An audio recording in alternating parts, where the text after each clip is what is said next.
માળિયાના railway સ્ટેશનની બાજુમાં જય ઇલેક્ટ્રોનિક ધીરુભાઈ જયવાળા એનો બોર્ડ જોયેલો છે. ગળોદરથી અમીરભાઈ સિંધવ, ગળોદરથી અમીરભાઈ સિંધવનો બોર્ડ જોયેલો છે. 15 ગાડી હાલે છે.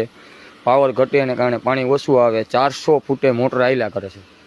ફીટ 400 ફૂટે 700 ફૂટ બોર થયો. 490 ફૂટે પાણી આવ્યું. અઢીનું ભર્યું ઘૂંઘરું આવ્યા કરે છે. આ ધીરુબાપા ખેડૂત છે. ફૂલ પાણી આવેલું છે. જય ઇલેક્ટ્રોનિક માળિયા, જય રીવેડિંગ સર્વિસ માળિયા આટીના. અમીરભાઈ ગળોદર સિંધવનો બોર્ડ જોયેલો છે. મારું ગામ કેરાડા. બોર્ડ ટેસ્ટિંગનું કરું છું. મારા મોબાઈલ નંબર 97 262 27 032 97 262 27 032. મોટરું પણ કાઢું છું. ગમે એ બોરમાં ફસાણી હોય ગેરંટીમાં મોટરું પણ કાઢીએ છીએ આપણે. આ ધીરુબાપાનો બોર્ડ જોયેલ રેલવે સ્ટેશનની બાજુમાં.